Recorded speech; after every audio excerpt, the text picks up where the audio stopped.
प्रसंग इथला नमूद करू इच्छितो. वास्तविक पाहता वाईमध्ये या अगोदर मी कधी आलेलो नव्हतो. म्हणजे वाईमधून मी गेलेलो आहे, पण वाईमध्ये कधी थांबलेलो नव्हतो किंवा कृष्णाकाठी या ठिकाणी मी कधी आलेलो नाही. परंतु या वसंत व्याख्यानमालेच्या निमित्ताने आज मला इथं येण्याची संधी भेटली आणि आपण सर्वजण या ठिकाणी आलात त्याबद्दल प्रथमतः आयोजकांचे आणि आपले मी आभार मानतो. मुख्य विषय आज आपला जो आहे तो नैतिकता आणि समाज, आजची सद्यस्थिती जी आहे त्याच्यावरती आज मी काही भाष्य करणार आहे. परंतु त्या विषयाला हात घालण्या अगोदर आपल्याला आठवण करून देऊ इच्छितो की ज्यांनी आपल्या जिल्ह्यातील कलेडोनचे शिवाजीराव प्राचार्य शिवाजीराव भोसले हे आपल्याच जिल्ह्यातील आहेत.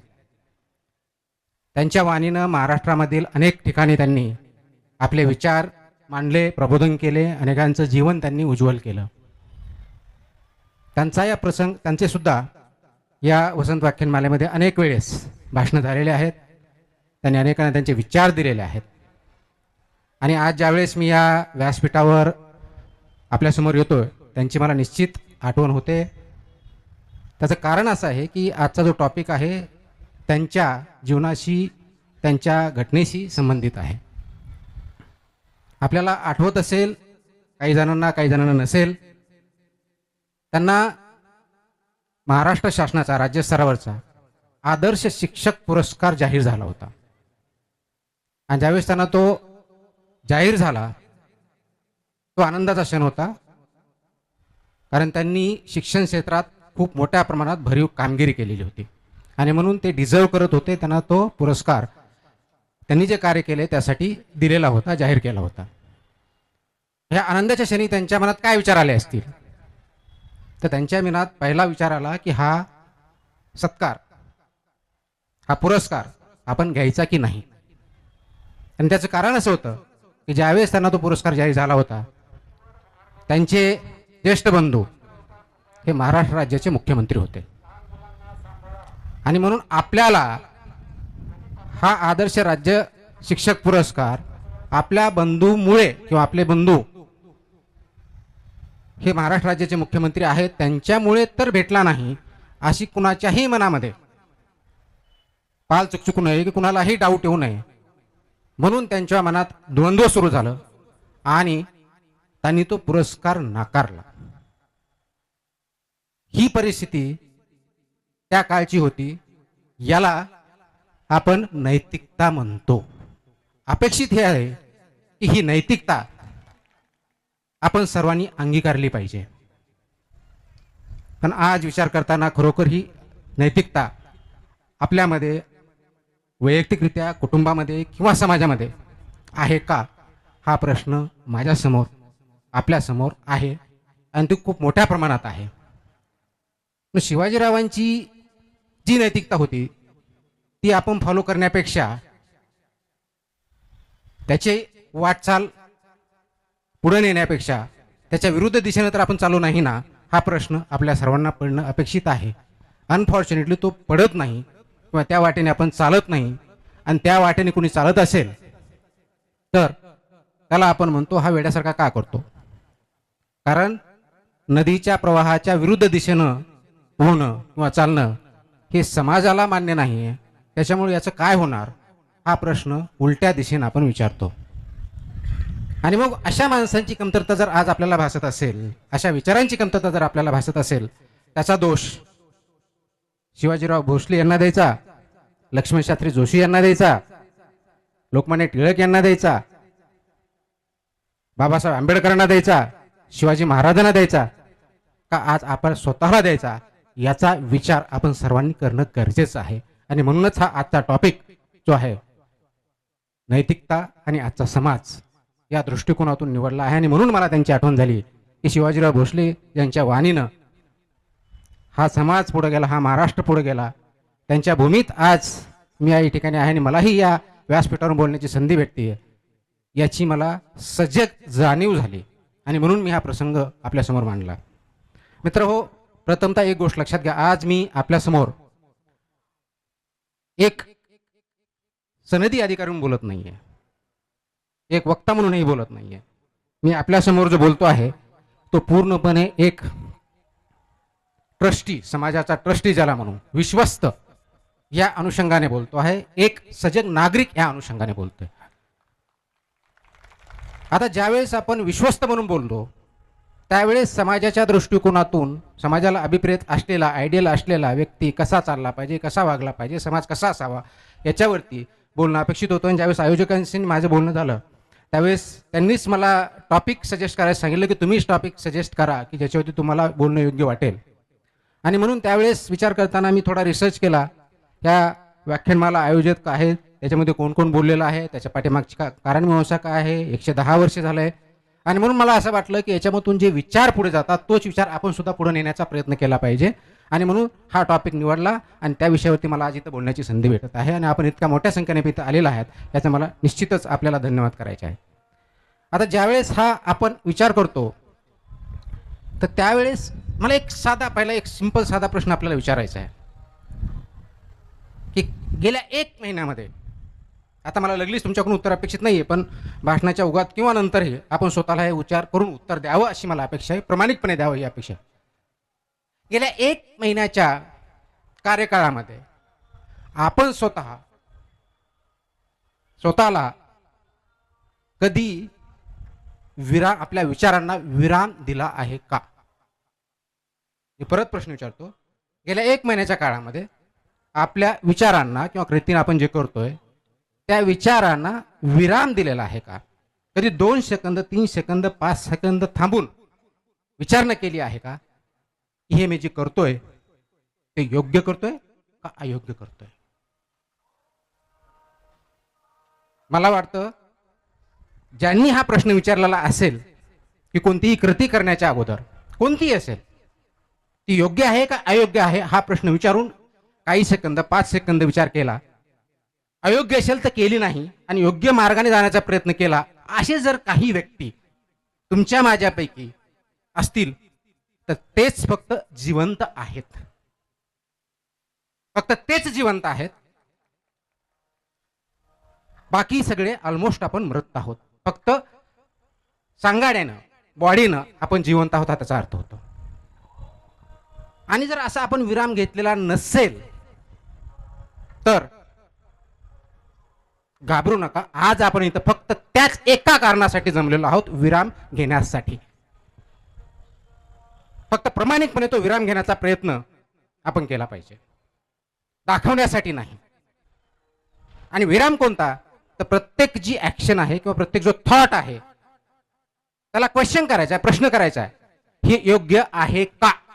सत्सद विवेक बुद्धी, कॉन्शियस, कोणताही डिस्क्रिमिनेशन न करता ऍब्सोल्युटली न्यूट्रली सत्सद विवेक बुद्धीला बोलायचं आपलं जे काय विचार आहे याचा परिणाम काय होणार आहे, समोरच्यावरती काय होणार आहे, समाजावरती काय होणार आहे, माझ्यावरती काय होणार आहे, माझ्या कुटुंबावरती काय होणार आहे याचा विचार करायचा आहे. आणि म्हणून आज आपण इथं विराम घेण्यासाठी आपण इथं जमलेलो आहोत. आत्मपरीक्षण करणार आहोत की खरोखर आपण जिवंत आहोत का? आपण जे करतोय, बोलतोय ते योग्य आहे की अयोग्य आहे याचा विचार करणार आहे. नैतिकता ही काय फक्त खुंटीला टांगून ठेवायची गोष्ट नाही आहे. मित्रो, माझं नाव तुकाराम आई वडिलांनी ठेवलं. त्यावेळेस तुकाराम नाव येतं, आपल्यासमोर काय येतं? इंद्रायणीच्या काठी तुकाराम महाराजांनी आपले कर्जखत ज्या इंद्रायणीच्या पाण्यात बुडवले हा चेहरा आपल्यासमोर येतो. संत तुकाराम हे ज्यांनी कर्ज दिले होते, ते व्यवसाय होता त्यांचा, अनेक वर्ष कर्ज केले, कर्ज दिले, कर्ज वसूल केले. चुकीचं होतं का? नाही. अगदी त्यांच्या काळात कर्ज दिले जायले, कर्ज दिल्यामुळे ते वसूल करणं, त्याचा धंदा करणं, पोटपाणी नेणं आणि हा धंदा चालू राहिला. त्यांच्या वडिलांनी केला, त्यांच्या वडिलांच्या वडिलांनी केला, असे ते स्वतःही केले. पण अशी एक वेळ आली की त्यांना हा प्रश्न पडला, त्यांनी विराम घेतला. हे कर्ज वसूल करतोय हे योग्य करतोय की अयोग्य करतोय हा प्रश्नावरती विराम घेतला.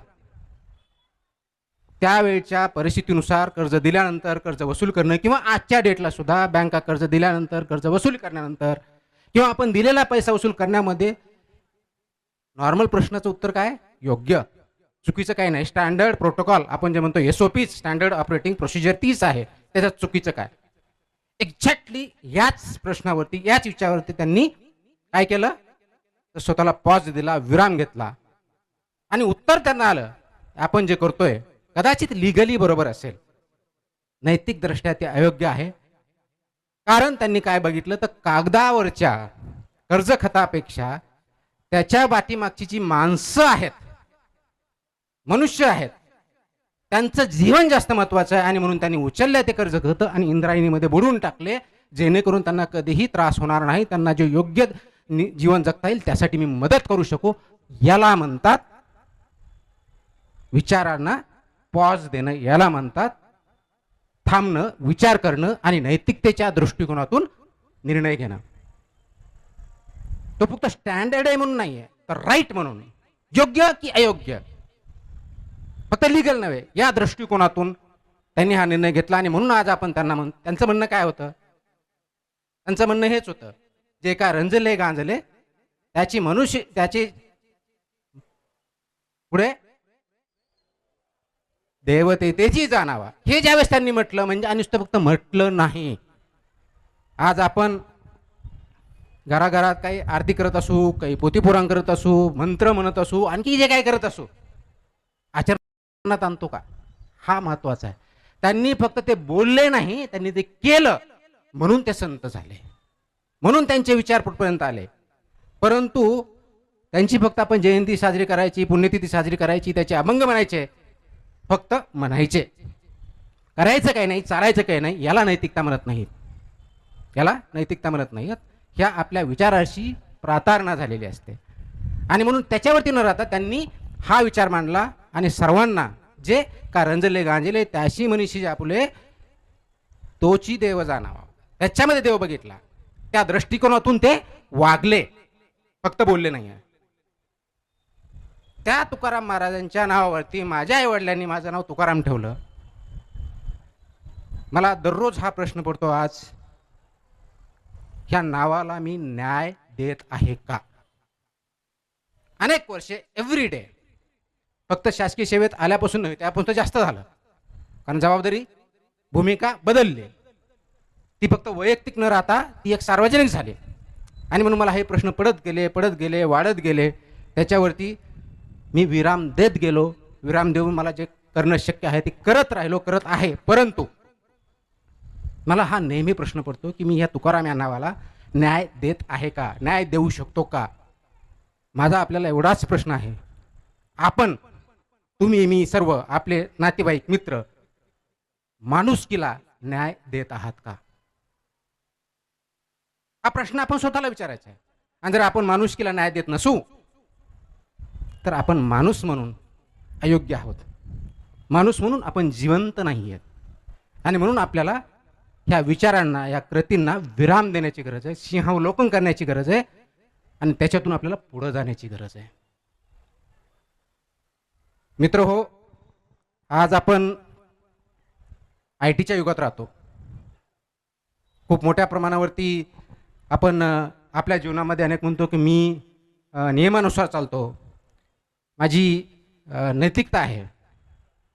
मला आपल्याला सर्वांना एकच प्रश्न विचारायचा आहे, खरोखरच आज आपण दैनंदिन जीवनामध्ये आपल्या स्वतःच्या नैतिकतेनं वागतो का नैतिकतेनं वागण्याचा आव आणतो? हा प्रश्न खूप गंभीर आहे. तो थिअरॉटिकल नाही आहे, तो प्रॅक्टिकल डे टू डे लाईफच्या संबंधित आहे. आणि नैतिकतेचा आव आणण्याचा आपण प्रयत्न करतो किंवा नैतिकता दाखवण्याचा आपण जो प्रयत्न करतो तो थांबला पाहिजे आणि नैतिकता ॲक्च्युअली प्रॅक्टिस केली पाहिजे, ते वागलं पाहिजे, त्याप्रमाणे पुढे गेलं पाहिजे. तरच आपण या समाजाला, स्वतःला, कुटुंबाला पुढे नेऊ शकतो. अन्यथा ही नैतिकता फक्त खुंटीला टांगलेल्या पिशवीसारखी किंवा भिंतीवरती रंगवलेल्या मणीसारखी एवढीच आतापर्यंत राहिलेली, त्याला शोपीस नैतिकता, शोबाजी म्हणतो, शोपीस राहिलेली आहे. मणी आपल्याला वाचायला मस्त आवडतात, दररोज वाचतो, कुंटीला टांगलेल्या फक्त वाचण्यापुरत्या. आणि मुलांना सांगायचे ते पाठ कर, आणि पाठ केल्यानंतर पुढं काय माहित नाही, परीक्षेत आलं तर त्याचं उत्तर दे. इथं बरेच काही विद्यार्थी आहेत, स्पर्धा परीक्षा कुणी करत असेल, कुणी 11वी 12वीला असेल, कुणी ग्रॅज्युएशन करत असेल. म्हणी, त्याचा अर्थ, त्याचा वाक्प्रचार आपण पाठ करतो. म्हणी पाठ करण्यासाठी नसतात, त्याच्यातला विचार अंगीकारण्यासाठी असतात. ह्या ज्या म्हणी आहेत, हे जे विचार आहेत, हे जे आपण शोपीस म्हणून ठेवलेले आहेत, ते पहिले शोपीस बाजूला काढून ठेवा. हे दाखवण्यासाठी करू नका. ही शोपीस मोरॅलिटी झाली, ही शोपीस नैतिकता झाली. नैतिकता शोपीससाठी नसते, ती अंगीकारण्यासाठी असते, त्याच्याकडे वाटचाल करण्यासाठी असते. म्हणून त्या दृष्टिकोनातून आपण जर वाटचाल केली नाही तर मला वाटत नाही आपल्याला स्वतःला माणूस म्हणून घेण्याचा किंवा नैतिकता म्हणून घेण्याचा अधिकार नाही. आपल्यासारखे दांभिक दुसरे कुणी असू शकत नाहीत. आपण खूप मोठ्या प्रमाणात रस्त्याने चालताना आपण बघतो, ॲक्सिडेंट झालाय, रक्तबंबाळ पडलेला आहे, आजूबाजूला 10-20 लोक जमलेले आहेत, सगळेजण मोबाईल काढलेला आहे, मोबाईलमध्ये शूटिंग करतायत. शूटिंग कशासाठी करतात तर व्हॉट्सअपवरती, फेसबुकवरती, याच्यावरती लाईक्स वाढवण्यासाठी. याच्यातला कुणी ॲम्ब्युलन्सला फोन करून त्याला ॲम्ब्युलन्समधून हॉस्पिटलला नेत नाही किंवा ट्रीटमेंट करण्यासाठी प्रयत्न करत नाही. मात्र व्हिडिओ सगळ्यांकडे आहेत, आणि व्हिडिओ आहेत ते लाईक्स वाढवण्यासाठी, जीव वाचवण्यासाठी नाही. ही आपली आज परंपरा झालेली आहे. आणि आपलं नॉलेज कशावरती होतंय? व्हॉट्सअप युनिव्हर्सिटीवरती होतंय. फॉरवर्ड आला, पुढे चाललो, कुणीतरी पाठवला, पुढे चाललो, त्याचा अर्थ माहीत नाही, काय त्याचा मतितार्थ माहीत नाही, पुढे पाठवून काय करणार त्याचा ऑब्जेक्टिव्ह माहीत नाही. अशा प्रकारचं आपलं जीवन चाललं असेल तर आपण दुसऱ्या कोणत्याही इतर प्राण्यापेक्षा वेगळे प्राणी नाहीत. मनुष्य प्राणी जो वेगळा आहे, त्याला सद्विवेक बुद्धी आहे, डिसिजन घेण्याची ताकद दिलेली आहे, मेंदू वेगळा आहे, आणि काहीतरी या समाजामध्ये कायापालट करून पॉझिटिव्ह चेंजेस करून काहीतरी चांगलं जीवन आपण जे इनहेरिट केलं त्याच्यापेक्षा काहीतरी बेटर करण्यासाठी हे जे अपेक्षित आहे ते होणार नाही. मग आपण म्हणतो हे जे व्यक्ती आहेत, ह्या अनेक कारणामुळे आपल्यामध्ये हे वाईट प्रवृत्ती वाढलेली आहे. मित्र हो, ही वाईट प्रवृत्ती माणसामध्ये नाही आहे. मुळामध्ये माणूस मुळात वाईट नसतो. जन्माला आला त्यावेळेस वाईट किंवा चांगलं त्याला काहीही माहीत नसतं.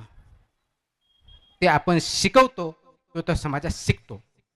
समाज ज्या प्रकारे चालतो किंवा इतर व्यक्ती चालतात, कुटुंब चालतात, त्या पावलावर पाऊल जाण्याचा तो प्रयत्न करत असतो. म्हणून आपल्याला त्याचा जो चांगुलपणा आहे त्याला वाढवायचा आहे, म्हणजेच नैतिकता. चांगुलपणा म्हणजे परत आणखी मटेरियलिस्टिक कन्सेप्ट नाही, नैतिकता. नैतिक हा खूप मोठा कन्सेप्ट आहे.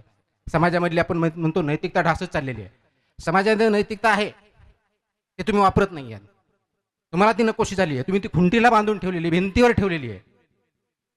ते अंगीकारली तुम्ही तर तुमचे मुलं वापरतील, तुमचे नातेवाईक, तुमचे मित्र वापरतील, ऑटोमॅटिक आजूबाजूचे वापरतील आणि पुढे जाईल. म्हणून तुम्ही जर रस्त्याने भरधाव जाताय, तिथे ॲक्सिडेंट झालाय, मला त्याच्याशी काय घेणं, मी पुढे चाललो, तर तुमचा ज्यावेळेस ॲक्सिडेंट होईल त्यावेळेस तीच वेळ येणार आहे. यालाच नैतिकता म्हणतात, त्याला वेगळं काही म्हणत नाही. म्हणून त्या माणूस वाईट नाहीये, तो अविचारी आहे. म्हणजे काय आहे? त्याला विचार शून्यता असं म्हणतात. आज प्रश्न असा झालेला आहे की आपण विचार करणं थांबवलेलं आहे, आपल्याला विचारच करता येत नाही. आणि विचार शून्यता याच्यावरती आपल्या कटाक्षानं काम करायचं आहे. विचार शून्यवरती जर काम केलं तर निश्चितच आपण चांगला समाज घडू शकतो, चांगला विचार आणू शकतो, ते आचरणात आणायला लावू शकतो. जस्ट उदाहरण म्हणून आपल्या आपण आता नदीकाठी आहोत, नदीमध्ये पाणी वाहत आहे, पाण्यामध्ये काही माणसं आहेत असं गृहीत धरा की ते मासे आहेत आणि ते पोहत आहेत. त्यांना जे योग्य दिशेवरती वरती जात आहेत, बाजूला जात आहेत, खाली जात आहेत, उड्या मारतायत, ते जिवंत आहेत. कन्सिडर करा की ते माणसं आहेत आणि त्याच पाण्यामध्ये काही झाडाचे, झुडपांचे ओंडके त्याच्यावरती तरंगत आहेत. वाळलेलं लाकूड असेल, इतर कचरा आलेला असेल तर त्याच्यावर तरंगत आहे. तुम्ही दोघांमधला फरक बघितला का कधी? जे मासे आहेत, ज्याला आपण माणसं म्हणू समाजाच्या दृष्टिकोनातून, त्याला जी योग्य दिशा वाटते तिकडे जातो, त्याला वरती जाऊ वाटलं तर वरती जातो, त्याला जिकडे अन्न भेटतंय, त्याला ऑक्सिजन जिकडे जाते भेटतोय, जिकडे स्वच्छ पाणी तिकडे जाण्याचा प्रयत्न करतोय, त्याला उड्या मारायचं उड्या मारतोय. हे माणसं. ओंडक्याची काय परिस्थिती आहे किंवा कचऱ्याची काय परिस्थिती आहे? लाट उजवीकडे आली, उजवीकडे गेला, लाट डावीकडे आली, डावीकडे गेला, लाट खालती गेली, खाली गेला, लाट मोठी आली, बाहेर पडला. हा कचरा किंवा ओंडका त्याच्यावरचा आहे. याला आज आपली परिस्थिती त्या ओंडक्यासाठी झालेली आहे, समाजाची झालेली आहे. आपण मासे म्हणून जगत नाही, तो पाण्यावरती तरंगणारा कचरा किंवा ओंडका आपण झालेलो आहोत. त्या समाजामध्ये आपण कधी हे प्रश्न विचारणार आहोत का कारण त्या ओंडक्याला ना दिशा आहे, ना ध्येय आहे, ना निर्णय क्षमता आहे, ना बदलण्याची काही इच्छा आहे, कारण त्याचं जीवन त्या लाटेनुसार वाऱ्यानुसार चाललेलं आहे. आजचा समाज सुद्धा त्याच दृष्टीने चाललेला आहे, म्हणजेच आपण त्या दृष्टीने चाललेलो आहोत. प्रश्न तर प्रवाह योग्य आहे की अयोग्य नाही आहे याच्यापेक्षा महत्त्वाचा, तो अयोग्य असेल त्याच्यावरती तो विचार केलाच पाहिजे की तो योग्य दिशेने नेला पाहिजे. त्यासाठी विराम, विचारांचा विराम गरजेचा आहे. हा प्रवाह योग्य चाललाय की अयोग्य चाललाय हा प्रश्न विचारला पाहिजे. अयोग्य असेल तर कोणती योग्य दिशा हे ठरवलं पाहिजे, त्या दिशेने नेण्याचा प्रयत्न केला पाहिजे. पण याच्यापेक्षाही महत्त्वाचा जास्त इम्पॉर्टंट जो प्रश्न आहे तर फक्त त्या प्रवाहाची दिशा चुकीची आहे एवढा नसून ह्याचं कुणालाच काही घेणं तर राहिलं नाही, हा सर्वात महत्त्वाचा प्रश्न आहे. तुम्हाला आणि मला याचं काही पटतच नाही. प्रवाह चाललाय ना, आपल्याला काय जाऊ द्या, ओंडका चाललाय ना जाऊ द्या, मला त्याच्याशी घेणं देणं नाही आहे. माझ्या घरात जर पाणी येत नाही ना, मी वाहून जात नाही ना, मला प्यायला पाणी भेटतंय, मग बाकीचे मेले तरी चालतील. हा जो विचारशून्यता आहे हा मोठा घातक प्रश्न आहे. आणि आज आपण या घातक प्रश्नामुळे खूप राहासास केलेलो आहे, खूप ऱ्हास आलेला आहे आपल्यामध्ये. आणि म्हणून हे ओंडक्यासारखं व्हायचं का माशासारखं व्हायचं हे आपल्याला ठरवायचं आहे. तर ओंडक्यासारखं जर व्हायचं असेल तर तुमच्या माझ्या जीवनाला काही अर्थ राहणार नाही. जसं वारं येतं त्याप्रमाणे चाललंय, जशी हवा येते त्याप्रमाणे, जिकडे नेईल तिकडे, काही दिशा नाही. तर आपल्याला हे बदलायचं आहे. आणि ते बदलण्यासाठी पहिली गोष्ट जी असेल ते विचारावरती विराम देणं, क्वेश्चन करणं, थांबणं, योग्य की अयोग्य. मग योग्य तुमच्या वैयक्तिक दृष्टिकोनातून असेल, कुटुंबाच्या दृष्टिकोनातून, समाजाच्या दृष्टिकोनातून असेल, प्राण्याचे असेल किंवा पृथ्वीचे असेल. आणि सगळे इंटरडिपेंडंट आहेत. तुम्ही म्हणाल तुम्ही तर अधिकारी आहे, तुम्ही असं बोलू शकता, तुम्ही करता का? मी डेफिनेटली केलेलं आहे, करत आहे, करत राहणार आहे. त्याचे परिणाम होतात, त्याची तयारी पण आपली झालेली पाहिजे. प्रश्न माझा नाही आहे. म्हणून मी म्हटलं मी आज इथं एक सिव्हिल सर्वंट म्हणून मी बोलत नाही, एक ट्रस्टी, विश्वस्त म्हणून बोलतोय. आणि ज्यावेळेस आपण विचार करतो तर हे शक्य आहे का? हे शक्य आहे. फक्त ही विराम घेण्याची पद्धत आपल्याला चालू करावी लागेल आणि ती इम्प्लिमेंट करावी लागेल. हा जर विचार आपण केला असता, आपण करत नाहीये, हा जर आपल्या पूर्वजांनी केला नसता तर काय झालं असतं? उदाहरण देऊन सांगतो. आपण सातारा जिल्ह्यामध्ये आहोत. छत्रपती शिवाजी महाराज आपल्या महाराष्ट्रात आले. आपण त्याला हिंदवी स्वराज्याचे संस्थापक म्हणतो. त्यांनी इंडिपेंडन्स, जे खरं स्वराज्य कसं असावं हे शून्यातून निर्माण केलं, ते आपले आदर्श आहेत. निश्चितच चांगली गोष्ट. आपल्याला जर इतिहास काही जणांनी वाचला असेल किंवा स्टोरीमधून ऐकला असेल, 17व्या शतकाच्या मध्यार्था, सर्वसाधारणपणे 1654च्या आसपास त्यांनी कल्याण भिवंडी हे जिंकण्यासाठी त्यांचे सरदार पाठवले. त्यांनी कल्याण भिवंडी जिंकलं. ते का दुसऱ्या रूलरकडे होते, दुसऱ्या राजाकडे होतं. आता त्या राजाला तुम्ही हिंदू मुस्लिम अशा अँगलने बघू नका, ते राजेशाही होती. मुळात तरी इतर राज्य होतं, तसं तिथे त्यांचं राज्य होतं. त्यांच्या काळात तो कल्याण भिवंडी हा प्रांत होता, त्यांच्याकडे होता. आणि छत्रपती शिवाजी महाराजांना याप्रमाणे त्यांचं राज्य वाढवायचं होतं, हिंदवी स्वराज्य स्थापन करायचं होतं. म्हणून त्या दृष्टिकोन त्यांचे जे इन्चार्ज होते त्यांना पाठवलं. त्यांनी कल्याण भिवंडी जिंकलं. आणि त्यावेळेसच्या प्रथेनुसार त्यांनी तिथला खजाना, म्हणजे आज ट्रेजरी म्हणतो, तो आणला. त्याच्या प्रथेनुसार त्या राजाची सून, सुंदर सून, नजराणा म्हणून राजासाठी भेट देण्यासाठी आणले. त्यावेळेस ती प्रथा होती, त्याच्यात वेगळं काही नव्हतं. म्हणजे त्यांनी असं वेगळं चुकीचं केलं का? नाही. अगदी नियमानुसार बोट ठेवून, नियम होता. एखाद्या राज्य जिंकलं तर तिथलं पूर्णपणे संपत्ती आणि तिथल्या काही स्त्रिया राजाला देणगी म्हणून आणल्या जायच्या आणि राजाला देणगी म्हणून द्यायचं, भेट म्हणून द्यायची. त्यांनी आणली. राजासमोर ती सुंदर स्त्री उभी केली. छत्रपती शिवाजी महाराजांनी 2 मिनिट विचार केला. काय केलं त्यांनी? 2 मिनिट विचारांना विराम दिला. मी जे मागापासून सांगण्याचा प्रयत्न की विराम म्हणजे काय, विराम केला. हे योग्य की अयोग्य? नियमानुसार योग्य होतं. त्यावेळेस तीच प्रथा होती, प्रत्येक राजा तसंच वागत होता. म्हणून त्यांनी काही केलं असं तर वेगळं काही नाही आहे, चुकीचं तर काही नाही आहे. पण त्यांनी तसं नाही केलं. त्यांनी तो विराम दिला आणि स्वतःला प्रश्न विचारला, हे जे करतोय ते योग्य करतोय की अयोग्य करतोय? आणि त्यांना ते अयोग्य वाटलं. आणि त्याच्यानंतर ते बोलले. काय बोलले? अशीच असती माता आमुची सुंदर रूपवती, अशीच असती माता आमची सुंदर रूपवती, आम्हीही झालो असतो. नाही कुणाला माहिती? वदले छत्रपती. काय वडले? आम्हीही झालो असतो सुंदर, झालो असतो वदले छत्रपती. हा विराम झाला. त्या काळातली जी प्रथा होती त्याला त्यांनी चॅलेंज केलं, हे चुकीचं आहे, अयोग्य आहे, हे मी करणार नाही. प्रत्येक परस्त्री ही माते समान, हा तिथून संदेश दिला. याला म्हणतात विराम, याला म्हणतात क्वेश्चन करणं, आणि याच्यातून येते नैतिकता, याला म्हणतात न्याय. आणि फक्त न्याय याच्यावरती नाहीये. त्यांनी काय केलं?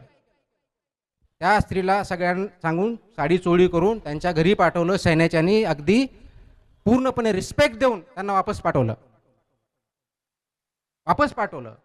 आणि एवढंच न करता त्यांची खरी कॉन्ट्रीब्युशन जर कुठं असेल तर याच्या पुढे राहिलं की कोणत्याही परस्त्रीला इथून पुढे माते समानच ट्रीटमेंट दिले पाहिजे. मी नव्हे, माझ्या सैन्यानी माझ्या राज्यामध्ये अशाच प्रकारे वागलं पाहिजे. हा त्यांचा संदेश होता. त्यांच्या एका कृतीतून, एका वाणीतून ते शक्य झालं. आणि फक्त तेवढं न करता त्याच्या पुढची त्यांनी स्टेप घेतली. माझ्या दृष्टीने ती सर्वात महत्त्वाची स्टेप होती की त्यांनी तो नियम बनवला. की माझ्या राज्यामध्ये परस्त्रीवरती जर कोणी वेगळ्या अँगलने बघितलं त्यांना देहदंडाची शिक्षा केली जाईल. आणि फक्त ते लिहिलं नाही तर त्यांच्या स्वतःच्या आरमारामधल्या ज्यांनी असा काही प्रयत्न केला त्यांना त्यांनी देहदंडाची शिक्षा दिली. याला म्हणतात नैतिकता. आणि हीच नैतिकता त्यांनी नियमामध्ये आणल्या आणि त्याच्या दृष्टीनं राज्य केलं. म्हणून ते हिंदवी राज्याचे संस्थापक झाले. म्हणून त्यांना आपण ग्रेट म्हणतो. ग्रेट फक्त त्यांनी जॉग्राफी किंवा किल्ले जिंकले, संपत्ती गोळा केली म्हणून त्यांना मोठे राजे म्हणत नाही. ते वेगळे का ठरले? ते यासाठी ठरले. त्याच जन्मभूमीत आज आपण आहोत. आणि आपण मात्र तीच नीतिमत्ता खुंटीला बांधून ठेवलेली आहे. ती कधीतरी वाचण्यासाठी आणि बघण्यासाठी योग्य वाटते, आचरणामध्ये मात्र आपल्याला त्याची अडचण होते. हा जर आपण याच दृष्टीने चाललो असेल तर आपली खूप मोठी अधोगती झालेली आहे. याच्यावरती तुम्ही मी सर्वांनी विचार करणं गरजेचं आहे. ते आपण कधी करणार आहोत का? हा प्रश्न तुम्ही स्वतःला विचारला पाहिजे, मी विचारला पाहिजे, आपण सर्वांनी विचारला पाहिजे. आणि त्याच्यावरती फक्त विचार न करता थांबता त्याच्यावर अंगीकार करून पुढे गेलेला पाहिजे. ही परिस्थिती आज आपली. आणि म्हणून शिवाजी महाराजांचे खरे आपण वंशज म्हणत असो, आपल्याला हिंदवी स्वराज्य आपल्याला खरोखर चांगलं स्थापन करायचं असेल, हिंदी नव्हे, हिंदवी स्वराज्याचा अर्थ असा आहे सगळे धर्म समान, स्त्री पुरुष समान, सगळ्यांना न्याय. आणि ज्या राज्यात कोणत्याही शेतकऱ्याच्या शेताच्या भाजीच्या देठालाही हात लावला जाणार नाही ते राज्य म्हणजे हिंदवी राज्य. आज आपण उलट्या दिशेने चाललोय आणि याच्यावरती विचार करण्याची, पॉज करण्याची आपल्याला गरज पडली. ती आपण केली पाहिजे असं मला वाटतं. बऱ्याच वेळेस असा प्रश्न येतो की ते शिवाजी महाराज होते म्हणून त्यांनी केलं. मी कुठं शिवाजी महाराज आहे? कारण आजकाल तर आपल्याला शिवाजी जन्म दुसऱ्याच्या घरी हेच वाटतं.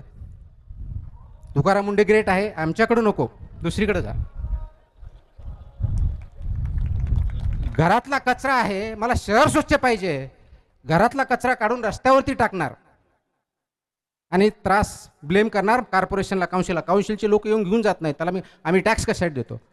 म्हणजे तुम्हाला अधिकार दिला तुम्ही घाण करा आणि नगरपालिकेला सांगायचं तुम्ही साफ करा. ही नैतिकता नाही आहे. हाच विचार तुकाराम महाराजांची कर्ज खाते बुडवताना केला असता तर कदाचित आज आपण जे म्हणतो शेतकऱ्यांना कर्ज माफी करा, ती कदाचित त्यावेळेस आज ती आली नसते. कर्जमाफी त्यांनी तिथं सुरू केली, कोणत्या वेगळ्या अँगलने केली. आज आपण तो हक्क म्हणून मागतो. योग्य अयोग्य हा वेगळा भाग आहे. प्रश्न असा आहे, आपल्याला नेहमी प्रश्न पडतो मी एकटा काय करू शकतो? आज खूप मुली आहेत, बहिणी आहेत, आई लेवलच्या खूप स्त्रिया आहेत, पुरुष आहेत. 19व्या शतकाच्या मध्यार्धामध्ये सर्वसाधारणपणे 1848च्या आसपास सावित्रीबाई फुलेने हा विचार केला असता की मला शिक्षणाचे काही घेणं नाही, कारण त्यावेळी शिक्षण भेटतच नव्हतं, मुलींना तर नव्हतं. त्या काळात सावित्रीबाई फुले, महात्मा फुले यांनी विचार केला की स्त्रियांना मुलींना शिक्षण दिलं पाहिजे. पण त्या स्वतः शिकल्या. पुण्यामध्ये शाळा चालू केली. तो प्रघात नव्हता, तो स्टँडर्ड नव्हतं, नियमानुसार त्यांना कोणी कायद्याने सांगितलं नव्हतं तुम्ही करा म्हणून. त्यांनी विचार केला, शिक्षण नाही केलं तर काय होऊ शकतं. म्हणून त्यांनी चालू केलं 1848 मुलींची शाळा चालू केली. आज आपण जगामध्ये महाराष्ट्रात भारतात सगळीकडे मुलं इक्वल शाळेत जातात. मुलांपेक्षा कदाचित मुली जास्त हुशार आहेत, त्या पुढे जीवन जगतायत, खांद्याला खांदा लावून समाजामध्ये वावरतायत. याचं क्रेडिट जातं कुणाला तर सावित्रीबाई फुले यांना जातं. ते त्यांनी करू शकले कारण त्यांनी त्यावेळेस पॉज घेतला, विचार केला. हे चाललेलं चुकीचं आहे म्हणून त्यासाठी आपण समाजाने त्यांना काय दिलं? दगड मारले, शेण मारलं, शिव्या दिल्या, समाजामध्ये न जगण्यासाठी नाहीत ते सर्व प्रयत्न केले. त्यांच्या काळात त्यांना तर काय अप्रिशिएशन भेटलं नाही. आज आपण करतो आणि आज आपण काय करतो? त्यांच्या जयंती किंवा पर्टिक्युलर दिवशी जयंती मनवतो, टाळ्या वाजवतो आणि घरी जातो. त्यांचे विचार आचरणात आणण्याचा आपण प्रयत्न करतो का किंवा केला का? जर करत असाल तर फक्त एकच प्रश्न आहे, आपल्या घरामधल्या प्रत्येक स्त्रीला तुम्ही मुलासारखं मुलीला आणि मुलीसारखं मुलाला वागवता का? इक्वल स्टेटस देता का? का बघण्याचा दृष्टिकोन वेगळा आहे? हा जो प्रश्न आहे हा नैतिकतेचा आहे, हा न्यायाचा प्रश्न आहे. हा फक्त प्रश्न तुमच्या लिगल डिसिजनचा नाही आहे. आणि म्हणून एकाने काही होत नाही. मी तुम्हाला शिवाजी महाराजांचं उदाहरण दिलं, मी तुम्हाला तुकाराम महाराजांचं उदाहरण दिलं, मी सावित्रीबाई फुलेंचं उदाहरण दिलं, मी अनेक उदाहरणं देऊ शकतो. हा एकटा हा प्रश्नच नाही आहे. प्रश्न तो ऍक्च्युअली त्या एका ऍक्शनचा आहे. ते प्रत्येकाने स्वतःपासून चालू करावी लागेल. ते केलं तरच आपण पुढे जाऊ शकतो, नाही तर आपण जाऊ शकत नाही. या दृष्टिकोनात आपल्याला बघावं लागेल. आपण इथं सर्वजण म्हणलं आता उन्हाळा आहे, उन्हाळ्यामध्ये कदाचित वाईला पाण्याची कमतरता नसेल कारण वरतीच खूप मोठा कृष्णा नदी बाजून जाते, वरतून डॅम आहे, तिथून पाणी येतं, फिल्टर होतंय. म्हणून तुम्हाला कदाचित आणि विशेष करून वेस्टर्न महाराष्ट्रामध्ये आम्ही नेहमीच म्हणतो उसाचा पट्टा, तिथं काय कमी पाण्याला पाहिजे तेवढं आपलं पाटीलकीसारखं पाणी रात्री सोडून द्या, सकाळी जाऊन बघा, शेतातून बाहेर पडलं त्यावेळेस बंद करा. ही आपली पाटीलकी, हे आपलं पाणी. पण तिकडे विदर्भात जाऊन बघा, तिकडे मराठवाड्यात जाऊन बघा, रादर महाबळेश्वरच्या वरच्या टोकाला गावाला गेलं जिथं की टोक आहे तिथं पाणी पिण्याचं नाही, बऱ्याच वेळेस पाणी भेटत नाही. मग काय म्हणतो? ते शासनाचं काम आहे.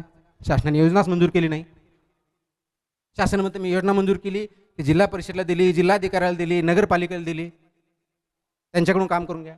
त्यांच्याकडे गेलं, त्यांनी म्हणतं काम केलं आम्ही, पण ते कॉन्ट्रॅक्टरने काय मेंटेनन्स केलं नाही. कॉन्ट्रॅक्टर म्हणतो मी मेंटेनन्स केलंय, पण गावकऱ्यांनी फोडलंय. ते गावकरी म्हणतं गावकऱ्यांनी आम्ही नाही फोडलं, ही जबाबदारी प्रोटेक्शन करण्याची नगरपालिकेची आहे. नगरपालिका म्हणते ते लोकांमध्ये अवेअरनेस नाही, अवेअर करण्याची जबाबदारी आमची नाही आहे, समाजाची आहे. समाज म्हणतो आम्ही तुमच्यासाठी टॅक्स दिले, तुम्ही कशाला करतात, तुम्हाला कशाला बदल, पगार कशाचा घेता, फुकटचे घेता का, आमच्या टॅक्समधून घेता, तुमची जबाबदारी आहे. फक्त दुसऱ्याकडे बोट दाखवणं, याला डिफ्युजन म्हणतात. रिस्पॉन्सिबिलिटी जी सगळ्यांची रिस्पॉन्सिबिलिटी असते ती कुणाचीच नसते, हा याच्यातला मतितार्थ आहे.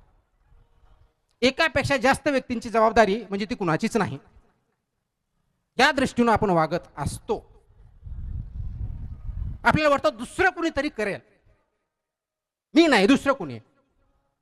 इथं विराम घ्यायचा आणि या विरामाला इथं उत्तर एकच आहे, हा दुसरा म्हणजे मी, दुसरं कुणी नाही. हा दुसरा म्हणजे मी, ही माझी जबाबदारी आहे. मी काय केलं पाहिजे, माझी भूमिका काय, ती मी पार पाडली का, हा प्रश्न विचारला की ऑटोमॅटिकली इथून जो कचरा टाकताना त्याच्याऐवजी आपण खिशात नेऊ आणि कचरा कुंडीत टाकू, ही आपली जबाबदारी आहे. म्हणजे इथं आले, ऑर्गनायझरने आम्हाला बोलवलं, ऑर्गनायझरला देणगी दिलेली आहे, म्हणजे आता कचरा मग ते काढतील ना, त्यांची जबाबदारी आहे, आमची नाही आहे. आम्ही आलो, ऐकलो, बसलो, आम्ही उपकार केले. ही जी भावना आहे ही बंद होणं गरजेचं आहे. आणि ही जोपर्यंत बंद होत नाही तोपर्यंत आपला समाज, आपल्या संस्था, आपण व्यक्तिमत्व, आपलं कुटुंब पुढे जाऊ शकत नाही. म्हणून ती अनेक जणांची जबाबदारी आहे, ती कुणाचीच नसते. त्याच्याऐवजी ती माझी जबाबदारी ही म्हणा. म्हणून बऱ्या काही वेळेस तुम्ही ऐकलं असेल, मी अनेक ठिकाणी बोलताना बोलतो, मला अनेक विषयात माझ्या एका मित्राने म्हटलं की तू असा प्रत्येक ठिकाणी जातो आणि सुधारण्याचा प्रयत्न करतो, तू एकट्याने काय ठेका घेतलाय का? आणि माझं उत्तर होतं हो, मी ठेका घेतलेला आहे. कशाने ठेका घेतला आहे? कारण मी या पदावर आहे, तर या पदावरची समजा मी जिल्हाधिकारी असेल तर जिल्ह्यामधले जे काही इश्यूज असतील, प्रॉब्लेम्स असतील ते सॉल्व्ह करण्याची जबाबदारी माझी, नैतिक माझी आहे, लिगली माझी आहे. आणि म्हणून माझा इथला प्रत्येक प्रश्न माझा आहे. ह्या दृष्टिकोनात तुम्ही प्रयत्न केला तर मी सक्सेस होईल, कदाचित फेल होईल, पण मी प्रयत्न तर केला पाहिजे, त्या दृष्टिकोन केला पाहिजे. मी नेहमी म्हणतो if I cannot, who else can? जर मी करू शकत नाही तर कोण करू शकतं? हा प्रश्न प्रत्येकाने स्वतःला विचारला पाहिजे. आणि ज्या दिवशी प्रत्येक माणूस आपलं हे विचारायला सुरुवात करेल त्यावेळेस आपल्या समाजातले सगळे प्रश्न संपलेले असेल. If I cannot, who else can? हा प्रश्न जर खरोखर विचारायला सुरुवात केली आणि त्याच्यावरती वागायला जर सुरुवात केली तर आपल्याला, कुटुंबाला, व्यक्तीला, गावाला त्या ह्याच्यातून महासत्ता बनवण्यापासून कोणीही रोखू शकणार नाही. पण तो प्रश्न आपण विचारणार, if I cannot, he will. If he cannot, she will. If she cannot, government will. आणि गव्हर्नमेंट कॅनॉट, हू विल? बाहेरचे देश येऊन करणार आहेत का दुसऱ्या ग्रहाहून कोणी येऊन आपल्यासाठी करणार आहे? नो. हे प्रॉब्लेम जर आपण क्रिएट केलेत ते सॉल्व्ह करण्याची जबाबदारी सुद्धा आपलीच आहे.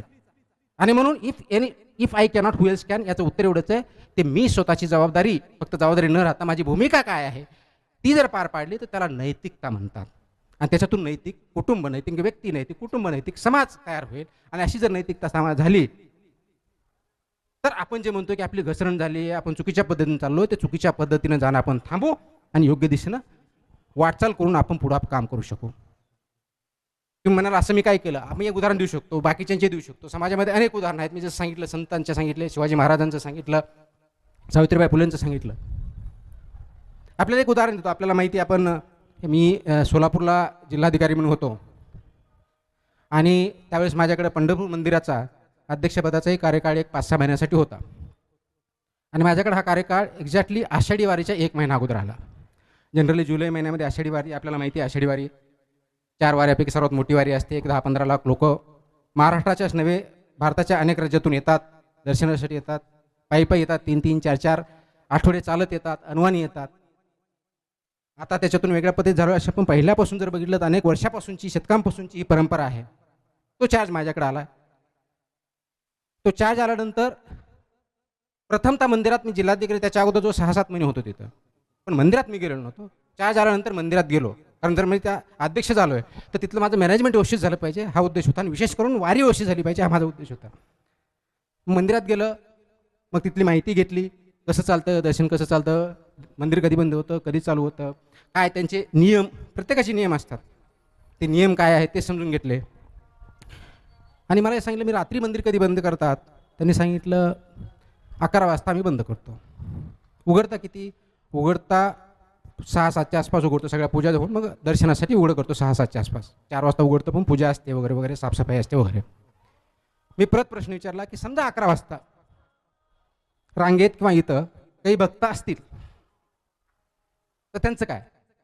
11 वाजता आम्ही बंद करतो, दुसऱ्या दिवशी सकाळी ते थांबतात, दुसऱ्या दिवशी सकाळी दर्शन घेतात आणि जातात. मी म्हटलं असं का? तर त्याने सांगितलं, देवाला, विठोबाला, रुक्मिणीला, जे देव आहे त्यांना आरामाची गरज असते, त्या आरामाचा तो वेळ असतो त्याच्यामुळे करतो. म्हणलं भक्तांचं काय? ते कुठून तरी दूर आलेले आहेत, ते दर्शनासाठी आलेले आहेत, दर्शन ते रांगेत थांबलेले आहेत आणि फक्त तुमच्या दृष्टिकोनातून तो वेळ झालेला आहे म्हणून त्यांना तुम्ही रात्रभर थांबा म्हणता, दुसऱ्या दिवशी सकाळी घेऊन दर्शन घेऊन ते जातील असं म्हणता. तर असं काही आहे का की जर त्याला आपण देव मानू, दैवत मानू, ज्यांच्या दर्शनाचे त्यांनी असं सांगितलंय का की 11 वाजता जर झाले, माझी झोपण्याची वेळ झालेली आहे, तर दरवाजा बंद करा, माझे भक्त रांगेत असते तरी चालतील, पण मी घरी झोपेल, असं देवाने सांगितलेलं आहे का? याच्यावरती त्यांच्याकडे काही उत्तर नव्हतं. म्हणून निर्णय घेतला. मी हे सांगितलं, एक तर दर्शन 24 तास चालू राहील, पण तुमचा जर नियम असेल, तुमची प्रथा आहे की आराम भेटला पाहिजे, त्याचा रिस्पेक्ट करून शेवटचा भाविक जोपर्यंत तिथं आहे तोपर्यंत मंदिर उघडं राहील आणि दर्शन घेतल्यानंतरच बंद होईल, हा मी नियम तिथं केला. काय केलं? विराम. हे चालू आहे ते योग्य अयोग्य, फक्त एवढाच प्रश्न, 5 सेकंद. आणि मला ते अयोग्य वाटलं. काय वाटलं? ज्या देवाच्या दर्शनासाठी तो माणूस कुठून तरी चालत येतोय, प्रवास करून येतोय, तो तिथं आलाय आणि फक्त काही 5 मिनिटं, 10 मिनिटं, अर्धा तास उशीर झालाय किंवा तुमची वेळ झाली आहे म्हणून तुम्ही त्यांना वापस पाठवणार किंवा रात्रभर थांबणार. रात्रभर थांबण्यासाठी त्याला निवारा शोधावा लागणार, त्याचे पैसे खर्च करणार. हे देवाला अपेक्षित आहे? जर तुम्ही देव मानता, दैवत मानता, मंदिर मानता, जे काय मानता, याला अपेक्षित आहे का? माझ्या दृष्टिकोन ते अपेक्षित नाही आहे. पण त्याला खूप विरोध झाला. हे चुकीचे, प्रथांच्या विरुद्ध, नियमांच्या विरुद्ध, यांना काही कळत नाही वगैरे वगैरे वगैरे, बरंच काय झालं.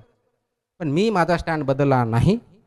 आणि त्यानंतर अनेक दिवस तीच प्रथा चालू होती की रात्री जोपर्यंत शेवटचा भाविक असेल तोपर्यंत मंदिर उघडं राहणार. त्याच्यामुळे भाविकांना फायदा झाला. आणि तशाच परिस्थितीत ज्यावेळेस मग आषाढी वारी झाली त्यावेळेस सुद्धा VIP दर्शन बंद करण्याचा निर्णय असेल किंवा कोणत्याही प्रकारच्या मध्ये ब्रेक न करण्याचा निर्णय असेल किंवा पूजा अगदी ते ज्यावेळेस ॲक्च्युली दर्शन आषाढी वारीला 5 वाजता चालू व्हायचे ते 2:30 वाजता चालू करण्याचा निर्णय असेल, असे अनेक निर्णय मी त्या काळात घेतले. फक्त एका गोष्टीमुळं विराम. योग्य की अयोग्य या गोष्टीचा मला त्रास झाला का हा तुम्ही प्रश्न म्हणता असेल. त्रास डेफिनेटली होणार. कारण जो फ्लो आहे, जो फोर्स आहे, जो पाणी वाहत आहे तो योग्य दिशेला वाहत नसेल तिथं थांबणं, ते अयोग्य म्हणणं, ते प्रवाहाच्या विरुद्ध थांबणं इटसेल्फ इज चॅलेंजिंग. आणि ते थांबणंच महत्त्वाचं असतं. मग तिथं कुठे जायचं विचार करून त्यानं केलं पाहिजे. हे थांबणं, चुकीच्या दृष्टीनं चालत असेल एखादी गोष्ट प्रथा ती थांबवणं, थांबणं, विचार करणं, योग्य दृष्टीने नेणं, यालाच नैतिकता म्हणताय. मग ती इंडिव्हिज्युअल लेवलला असेल, कौटुंबिक लेवलला असेल, सामाजिक लेवलला असेल, शासकीय लेवलला असेल, कोणत्याही लेवलला असेल, ती जर आपण करू शकलो तर आपल्याला नैतिक समाज तयार करण्यासाठी वेळ लागणार नाही. त्यासाठी इकडं तिकडं कुठे बघू नका, स्वतःकडे बघा. योग्य की अयोग्य. पण हे करणं शक्य आहे का? तर शक्य आहे. आणि म्हणून मी एकटा काय करू शकतो हा ज्यावेळेस प्रश्न पडतो त्यावेळेस आठवा शिवाजी महाराजांनी काय केलं. शिवाजी महाराजांनी त्यांना काही राज्य भेटलेलं नव्हतं. आपल्या मावळ्यामधून त्यांनी राज्य तयार केलं. राज्य तयार केलं म्हणजे फक्त एरिया किंवा जॉग्राफी त्यांनी कॉन्कर नाही केली, स्वराज्य केलं. म्हणजे शेतकऱ्यांच्या किंवा त्या राज्यामधल्या शेतीच्या कोणत्याही शेतकऱ्याला त्रास होणार नाही, देठालाही कुणी हात लावणार नाही, स्त्रीलाही कुणी टच करणार नाही किंवा वेगळ्या भावनेनं बघणार नाही. सर्व धर्म समभाव ज्याला म्हणतो योग्य असते, सर्वांना एक न्याय असेल आणि सर्वांना एक प्रकारचा न्याय दिला जाईल, हे त्यांनी केलं. हे एकटे शिवाजी महाराज होते आणि म्हणून त्यांना आपण छत्रपती म्हणतो. महात्मा ज्योतिबा फुले यांनी शाळा सुरू केल्या का? ज्ञानाशिवाय कुणीही पुढे जाऊ शकणार नाही, क्वेश्चन करू शकणार नाही, त्यांना न्याय भेटू शकणार नाही, या दृष्टिकोनातून केले. मुलीच्या शाळा चालू केल्या, त्याही एकट्याच होत्या. तुकाराम महाराजांनी कर्ज खाते बुडवले, तेही एकटेच होते. ज्ञानेश्वर महाराजांनी काय केलं? संस्कृत मधली मराठीत भाषेत ज्याला आपण ज्ञानेश्वरी आज म्हणतो ती आणली का? कारण ज्ञान हे फक्त काही लोकांपुरतं मर्यादित न राहता सर्वांना भेटावा, त्याच्या पाठीमागचा उद्देश होता. त्यांनी विचार केला, त्याच्यामध्ये आणलं. तुम्ही आणि मी काय केलं हा प्रश्न आज नैतिकच्या दृष्टिकोनातून उभा राहतोय. याच्यावरती आपण आज विचार करणार आहोत की नाही, ही महत्वाची गोष्ट, हा महत्वाचा प्रश्न आहे.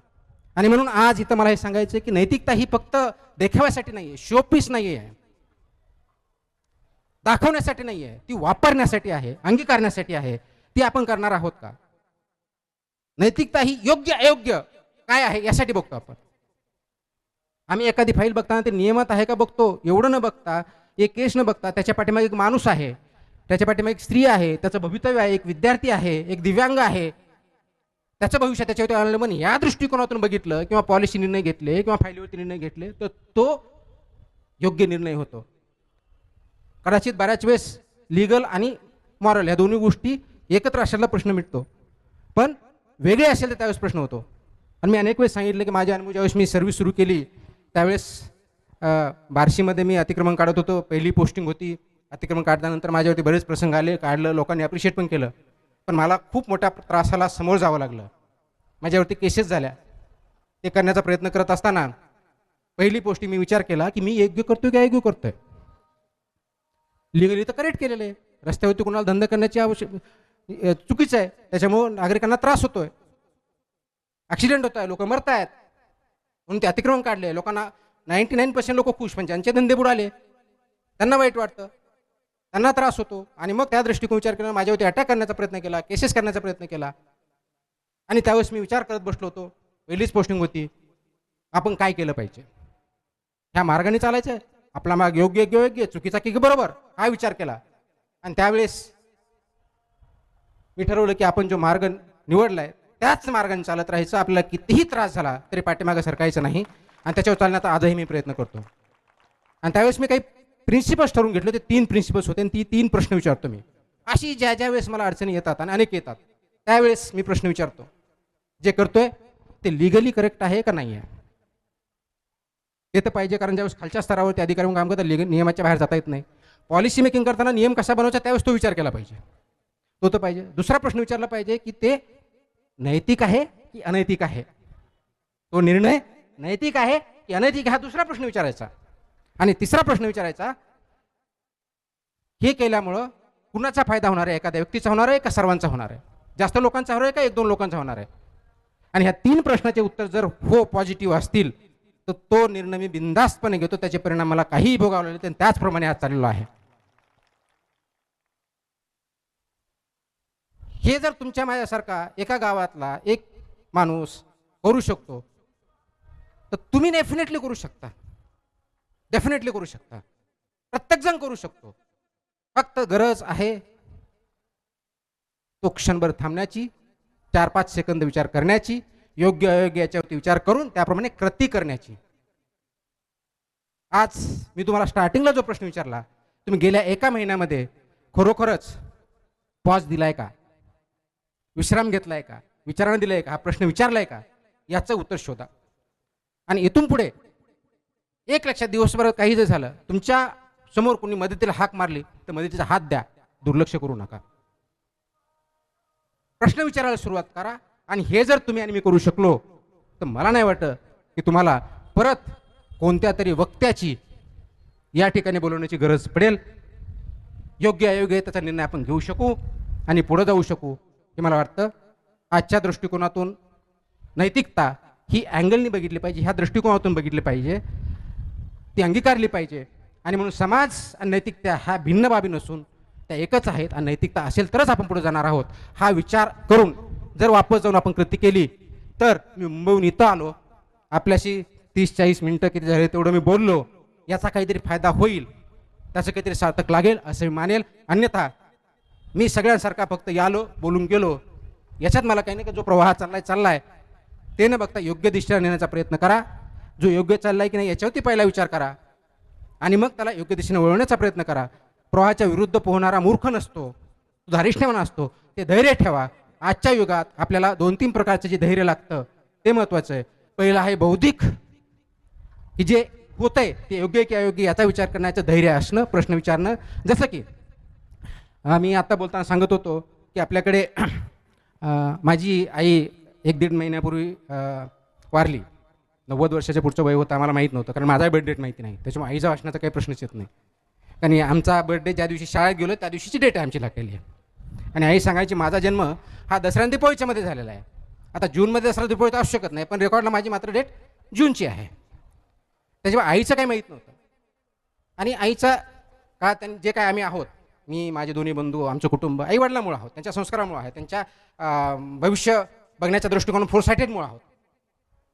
त्यावेळेस आम्ही केला की हे जे कर्मकांड आहेत 10वा 12वा 13वा करायचा करणं योग्य नाही, हे आम्ही मानलं. आम्ही ते केलं नाही. आम्ही सांगितलं की आम्ही ते करणार नाही. त्याचं कारण एवढंच होतं की जिवंत असताना आपल्या आईची सेवा करा, तिथं मान द्या. त्याच्यानंतर आपण त्यांच्या अस्थी उचलणार, त्या गंगेत टाकणार किंवा कुठे नदीत टाकणार, त्याच्यामुळे ते पाणी प्रदूषित करणार, त्या प्रदूषित झालेल्या पाण्यामुळे जलचर त्यांचा मृत्यू पावणार. म्हणजे तुमच्या एका ॲक्शनमुळं तुमचा क्लायमेट जो आहे, एन्व्हायरमेंट आहे, ते पोल्यूट होणार, कोणाला तरी डेथ येणार. हे योग्य. मग आम्ही केलं की त्या अस्थी आहेत, आम्ही तिथे एक वडाचं झाड लावलं, त्या वडाच्या झाडामध्ये अस्थी टाकल्या आणि ते वडाचं धाव वाढत राहील, आम्हालाही आठवण येत राहील, सावली पण देईल. म्हणजे आजच्या डेटला क्लायमेटच्या बाबतीत आपण जे बोलतो की एवढी हीट वाढली, पाऊस व्यवस्थित येत नाही, याची ॲक्शन सोपी आहे. प्रत्येकाने एका माणसाच्या पाठीमागे एक झाड जर मोठं लावलं तर एका वर्षात 150 कोटी झाडं होतील आपले. मग काय म्हणणार, नाही आम्ही शासनाने 33 कोटी घ्या, 33,000 कोटी घ्या. शासन याच्यामध्ये समाज आहे, तुम्हाला मला गरज आहे. स्वतः फक्त आपल्या कुटुंबात 5 माणसं आहेत, 5 झाडं दरवर्षी लावायची, बाकी काहीच करायचं नाही. कुठं लावायची, घरासमोर लावा, अंगणात लावा, शेतावर लावा, रोडच्या बाजूला लावा, भरपूर जागा, काही प्रॉब्लेम नाही. घाटाच्या बाजूला लावा, हे घाट आहेत, कधी काळी इथं झाडं होती, विचारा आपल्या पूर्वजांना. आता काय विचार करा. त्यावेळेस कदाचित उन्हाळ्यामध्ये त्या झाडाखाली लोक झोपत असतील, बघत असतील, पाणी पित असतील. आज तुम्ही झोपू शकता का इथं? विकास म्हणजे फक्त रोड्स नव्हे, विकास म्हणजे फक्त बिल्डिंग नव्हे, विकास म्हणजे फक्त GDP नव्हे, पैसा नव्हे. विकास म्हणजे नैतिक विकास. तुमचा माणूस म्हणून तुमची उंची किती, विचारसरणी किती, त्या लेवलला त्यांची बौद्धिक क्षमता, ज्या प्रथा जे चालू आहे त्याला क्वेश्चन करण्याची ताकद असणं म्हणजे बौद्धिक नैतिकता, ती आपल्यामध्ये असली पाहिजे. आणि दुसरी कृतीची नैतिकता, कृती त्याच्यावरती करता आली पाहिजे. हे जर आपण करू शकलो तर निश्चितच आपल्याला आपला समाज पुढे झालेला दिसेल. मला वाटतं ह्या वसंत व्याख्यानमालामध्ये आतापर्यंत जे जे मोठे वक्ते, अगदी लक्ष्मण शास्त्री जोशीपासून ती प्राचार्य शिवाजीराव भोसले या इतर व्यक्ती असतील, असाच प्रकारचा न्यायसंगत विचारपूर्वक त्यांनी विचार दिलेले आहेत. ते पुढं आपण सर्वांनी नेऊन जावे एवढी मी इच्छा बाळगतो आणि आपण नैतिकपणे वागाल अशी अपेक्षा करून माझे 2 शब्द संपवतो.